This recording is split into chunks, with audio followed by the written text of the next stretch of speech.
Attention, 3, 2, 1, on papote.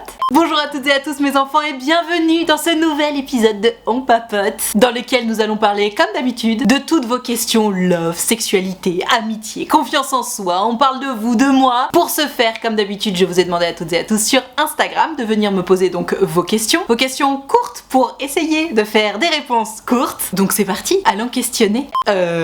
Gertrude qui me dit 6 mois de couple, on s'est pas vu depuis 11 jours, aucune nouvelle depuis 5 jours. Comment réagir?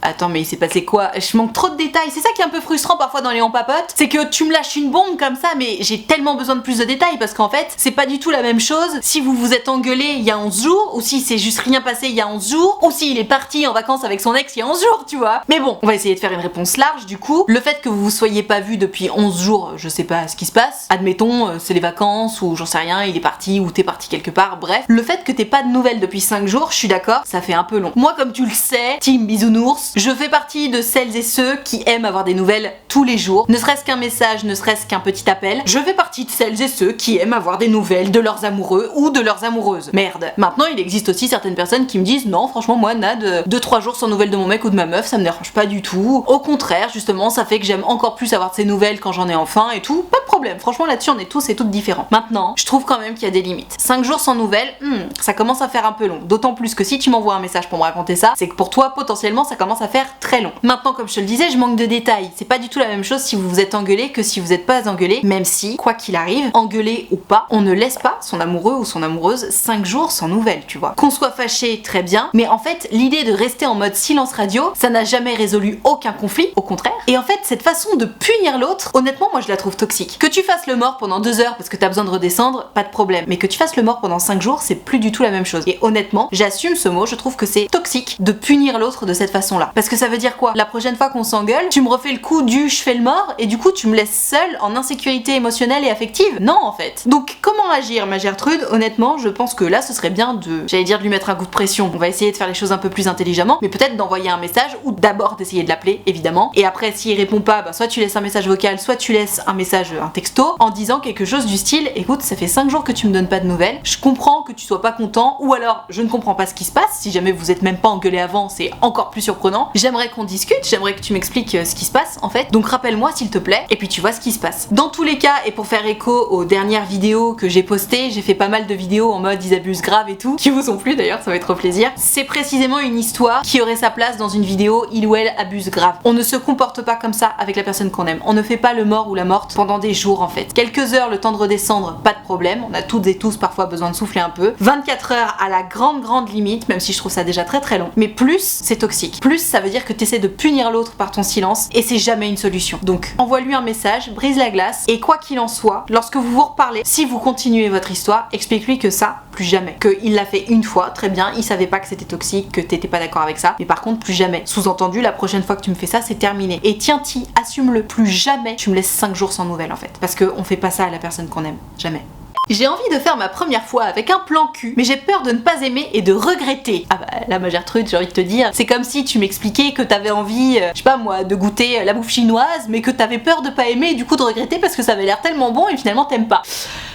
Bon alors la comparaison est un peu facile, mais ma Gertrude, si t'as envie de faire ta première fois avec un plan cul, libre à toi. Parce que c'est vrai, on a tendance à beaucoup sacraliser la première fois. Alors attention, j'aime le rappeler quand même, il n'y a pas une première fois, il y a plein de premières fois. La sexualité ne se résume pas à la pénétration, ne l'oublions pas. Donc justement en fait, si on arrête de parler de une première fois, qu'est-ce qui t'empêche ma Gertrude de commencer à faire des petites affaires avec ton plan cul et de voir si ça te plaît? Parce que tu sais, on n'est jamais, au grand jamais, obligé de passer de 0 à 100. C'est pas parce que tu décides que tu vas faire ta première fois que ça y est, tu passes de j'ai 0 expérience à bam, j'ai fait tous les actes sexuels possibles et inimaginables et ça y est, c'est fait. Non, c'est quelque chose qui se fait petit à petit, et plan cul ou pas d'ailleurs, hein. Même si d'une manière générale, c'est quand même sympa de découvrir ça à deux et de prendre son temps et de se sentir en sécurité, qu'elle soit émotionnelle ou affective, et donc de faire ça avec quelqu'un de confiance, bref, pas avec un plan cul. Maintenant, si tu te sens suffisamment à l'aise et en confiance avec ton plan cul, pourquoi pas? Juste rappelle-toi que t'es pas obligé de passer de 0 à 100, t'es pas obligé de tout faire d'un coup. Et d'ailleurs, quoi qu'il arrive, à partir du moment où t'es en train de t'envoyer en l'air avec quelqu'un et que ça te plaît plus, tu as tous les droits à n'importe quel moment de dire dire stop, j'aime plus, j'en ai plus envie. Toujours.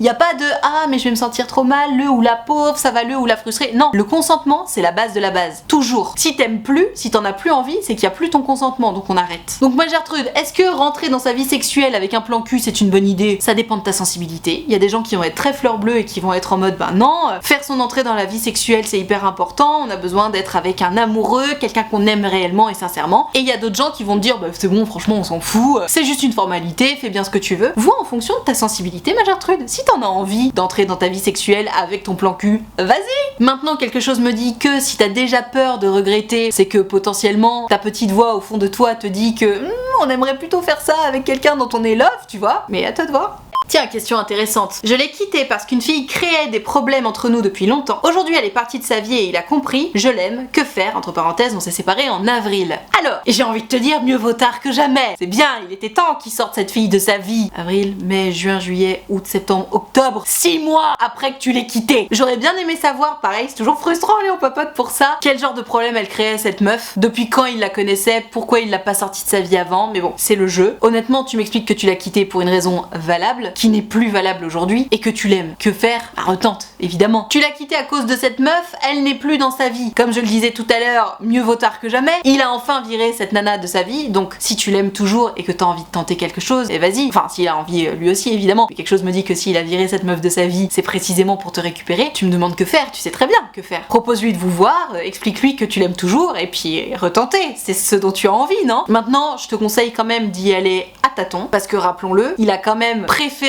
que tu le quittes plutôt que de sortir cette meuf de sa vie, et il a attendu quand même 6 mois après la rupture pour sortir effectivement cette nana de sa vie. Donc je sais pas qui c'était cette meuf, mais quelque chose me dit que c'était un peu compliqué dans sa tête, tu vois, le sens des priorités. Même si, quoi qu'il arrive, moi ce que je vois, c'est que cette raison valable n'est plus valable aujourd'hui, que tu l'aimes toujours, et donc que ce serait trop bête de pas réessayer. Mais vas-y tout doucement, te lance pas corps et âme de nouveau dans cette relation, blinde-toi un petit peu avant, regarde un peu ce qui se passe pendant quelques semaines, et si tu sens que tout est ok, tu peux lâcher les chevaux, mais si tu revois quelques red flags, attention.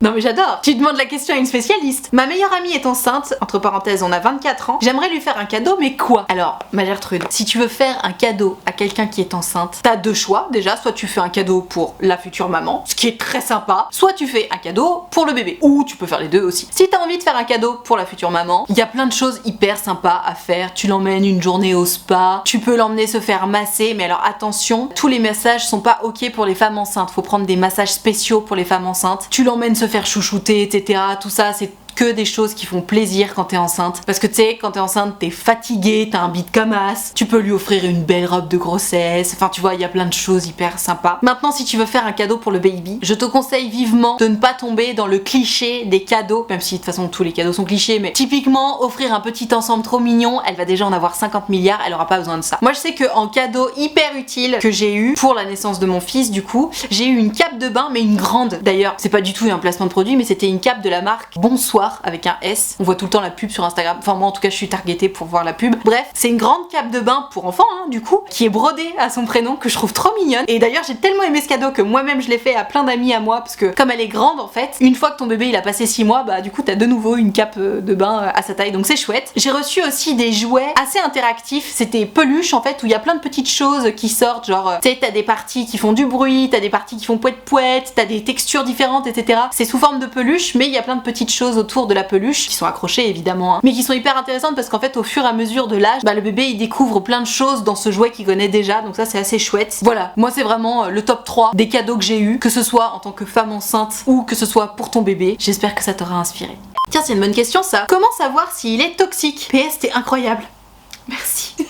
Trop mignon. Alors, déjà quelque chose me dit, dans tous les cas, que quand tu commences à te demander comment savoir si une personne est toxique, il n'y a pas de fumée sans feu, tu vois. Quand il y a un doute, souvent c'est qu'il n'y a plus de doute. Mais moi, admettons, quelqu'un de toxique, c'est quelqu'un qui ne va pas respecter toi en tant que personne. C'est-à-dire que cette personne ne va pas hésiter à remettre n'importe quoi en question à ton sujet. Typiquement, quand tu affirmes quelque chose, toujours le remettre en question. Quand tu racontes quelque chose de positif, essayer de te rabaisser. C'est quelqu'un qui va pas du tout hésiter à te manquer de respect. Toujours sous couvert d'humour, bien entendu, pour que ça passe. C'est quelqu'un avec qui, en fait, tout simplement, tu vas sentir une espèce de tu l'aimes bien cette personne, mais il y a quelque chose qui passe pas. Bizarrement, c'est toujours quelqu'un à qui tu as envie de plaire et tu sens que tu n'y arrives jamais à 100%. Une personne toxique, en fait, c'est une personne qui te fait te sentir en insécurité. Et par insécurité, j'entends perte de confiance en soi, c'est-à-dire que t'as toujours l'impression de pas être assez bien. T'as toujours l'impression que finalement ce que tu vas dire ça devient nul, que la blague que tu viens de faire, en fait non, elle était pas drôle, que t'aurais mieux fait de fermer ta gueule en fait. C'est quelqu'un qui va te laisser penser que tu n'es pas assez, que tu n'es pas assez bien, et c'est quelqu'un encore une fois qui n'en aura absolument rien à faire de te respecter. Et donc ça se traduit par des blagues humiliantes, des faux plans, te rabaisser devant tout le monde, et je te dis, te laisser penser que t'es un ou une moins que rien. C'est ça quelqu'un de toxique. Ça peut se traduire de 1001 façons différentes, mais encore une fois, rappelle-toi que y a rarement fumée sans feu. Quand il y a un doute,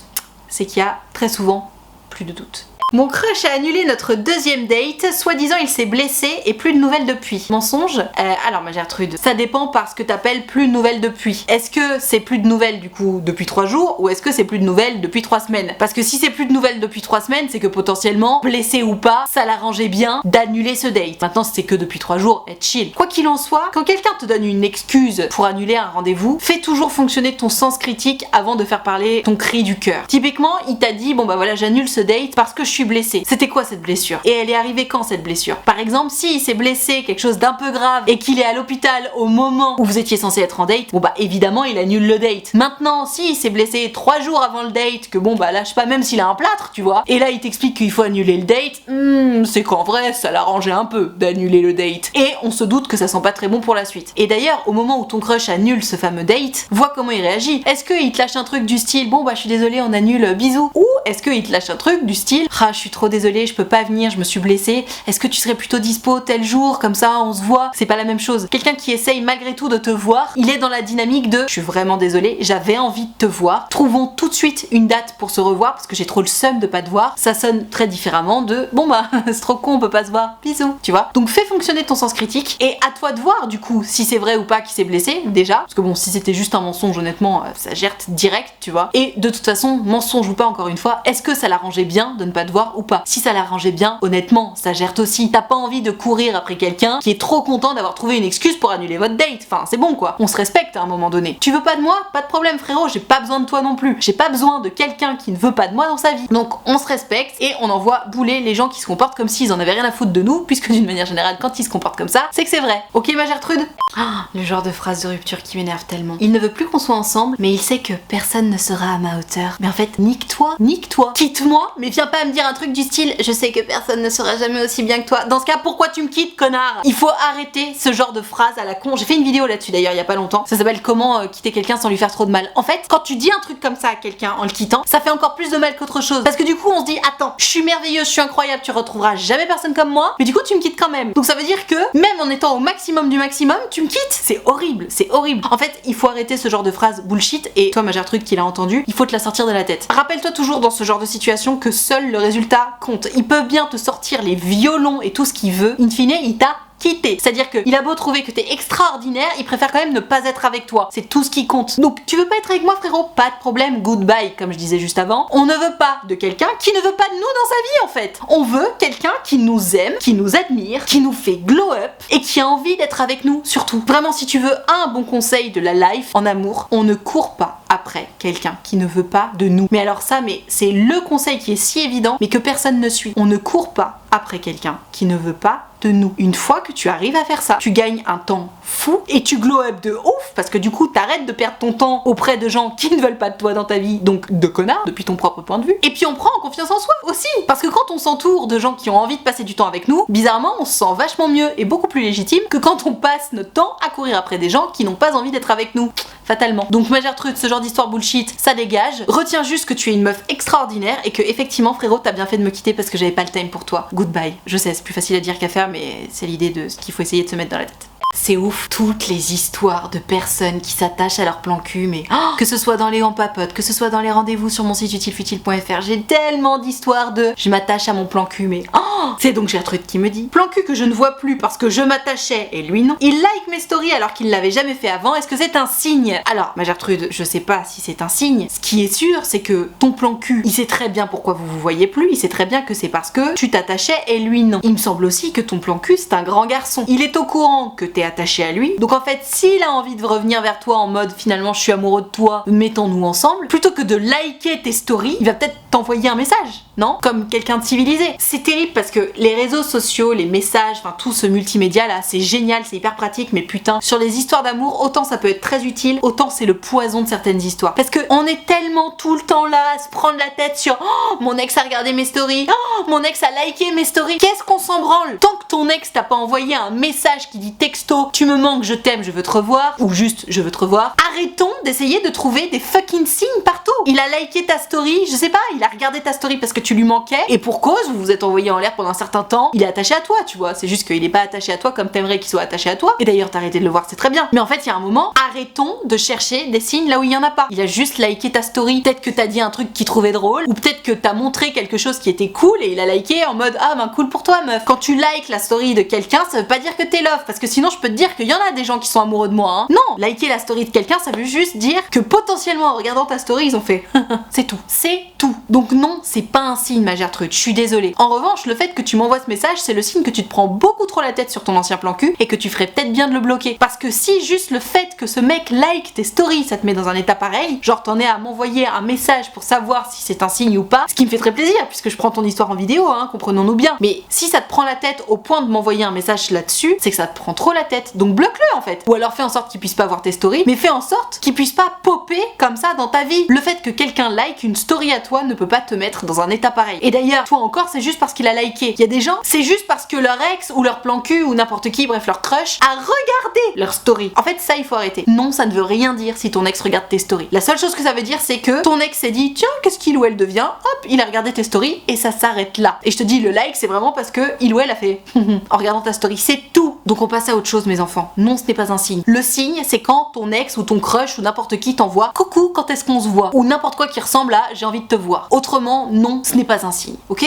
Voilà, je vais m'arrêter là pour ce On Papote. J'espère que tu t'es bien amusé en regardant cette vidéo. J'espère que t'as kiffé. Si c'est le cas, n'hésite pas à mettre un petit pouce bleu. Tu peux aussi t'abonner à cette chaîne YouTube, ça me fera drôlement plaisir. Toi, ça te prend moins d'une seconde et moi, ça me fait grave plaisir. Donc n'hésite pas, tu cliques sur s'abonner. Tu peux aussi cliquer sur la cloche. Pour pouvoir participer aux prochaines vidéos, tu le sais depuis le temps, du coup c'est sur Instagram que ça se passe. Si tu souhaites me raconter ton histoire en direct et en privé, donc que ça ne passe pas en vidéo, tu le sais aussi depuis le temps, tu peux prendre rendez-vous sur mon site utilefutile.fr. Donc tu peux prendre un rendez-vous de 20 minutes ou de 45 minutes et tu peux choisir de me raconter tout ça à l'écrit, au téléphone ou en visio, selon ce qui te met le plus à l'aise. En tout cas, si t'as envie de prendre rendez-vous avec moi mais que t'oses pas ou que t'as peur ou quoi que ce soit, sache que tu ne me déranges pas, je me comporte dans la vraie vie exactement comme en vidéo, c'est-à-dire que je suis bien cash, mais toujours tolérante et bienveillante parce que c'est la base, et surtout j'adore vous avoir en rendez-vous, donc tu n'hésites pas, utilefutile.fr, le lien est dans la barre de description. Je te rappelle également que l'option de souscription payante à ma chaîne YouTube est activée, ce sont les abonnés de diamant, ils sont là pour me soutenir, c'est la raison pour laquelle il y a une cotisation de 5 € par mois ou plus si tu veux et que tu peux, et moi pour les remercier de tout ce soutien, je leur fais régulièrement des lives directement sur YouTube. On se fait des petits lives de 30 minutes à peu près, c'est hyper sympa, il y a que eux qui peuvent les voir et qui peuvent interagir, donc on discute tous ensemble, c'est hyper sympa. Ils ont aussi un serveur Discord sur lequel ils peuvent discuter tous ensemble, bref, si t'as envie de venir les rejoindre, n'hésite pas, tu seras forcément bien accueilli puisque c'est la règle d'or des abonnés de diamant. Pour finir, je te rappelle que mon livre Parlons Cash est toujours disponible dans toutes les bonnes librairies de France et de Navarre. Tu peux aussi le trouver dans certains supermarchés et sur internet, bien entendu, je t'ai mis un lien dans la description. Si tu te le procures, n'hésite pas à m'envoyer une petite photo sur Insta, ça me fera drôlement plaisir. Et tout ceci étant dit, il ne me reste plus qu'à te remercier infiniment d'avoir suivi cette vidéo en entier, et moi en attendant la prochaine vidéo, je te fais des très gros bisous.